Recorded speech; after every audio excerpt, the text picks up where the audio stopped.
Kasaragod parliament മണ്ഡലത്തിൽ ചിത്രം തെളിഞ്ഞു. മത്സരരംഗത്ത് 9 പേർ. സൂക്ഷ്മ പരിശോധനയിൽ നാമനിർദ്ദേശ പത്രിക സ്വീകരിച്ച മുഴുവൻ സ്ഥാനാർത്ഥികളും മത്സര രംഗത്തുണ്ട്.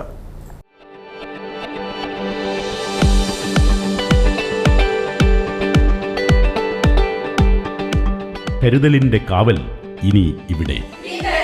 വിൻടച്ച് multi speciality hospital, Kasaragod.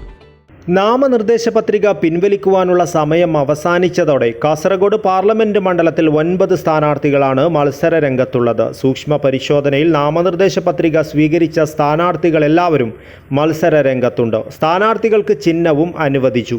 Kasaragod Lok Sabha മണ്ഡലം വരണാധികാരി ജില്ലാ കളക്ടർ കെ ഇമ്പശേഖറാണ് ചിഹ്നം അനുവദിച്ചത്. ML അശ്വിനി ഭാരതീയ ജനതാ പാർട്ടി താമര ചിഹ്നത്തിലും, MP Balakrishnan master communist party of India Marxist ചുറ്റിക അരിവാൾ നക്ഷത്രം ചിഹ്നത്തിലും, രാജ്മോഹൻ ഉണ്ണിത്താൻ ഇന്ത്യൻ നാഷണൽ കോൺഗ്രസ് കൈ ചിഹ്നത്തിലും മത്സരിക്കും.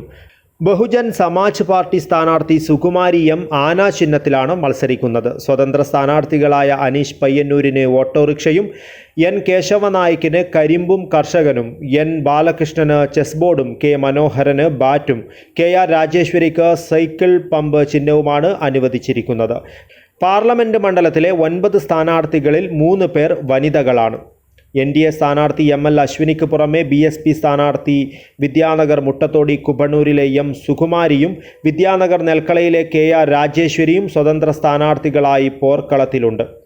കോടതിയിലെ റിട്ടയർഡ് ജീവനക്കാരിയായ സുകുമാരി ആദ്യമായാണ് തെരഞ്ഞെടുപ്പ് ഗോതയിൽ ഇറങ്ങുന്നത്. BSP ദേശീയ സംസ്ഥാന ജില്ലാ കമ്മിറ്റികളുടെ പിന്തുണയോടെയാണ് മത്സരിക്കുന്നതെന്നും പര്യടനം ആരംഭിച്ചതായും സുകുമാരി വ്യക്തമാക്കി. കാസർഗോഡ് നഗരസഭയിലെ CDS അംഗമായിരുന്ന വിദ്യാനഗർ നെൽക്കളയിലെ KR രാജേശ്വരി ആദ്യമായാണ് തെരഞ്ഞെടുപ്പിൽ സ്ഥാനാർത്ഥിയാകുന്നത്. പൊതുപ്രവർത്തന രംഗത്ത് പ്രവർത്തിക്കുന്നവരും അയൽവാസികളും ബന്ധുക്കളും സുഹൃത്തുക്കളുമാണ് കെട്ടിവയ്ക്കുവാനുള്ള പണം നൽകിയതെന്ന് രാജേശ്വരി പറഞ്ഞു. News bureau, Kasaragod.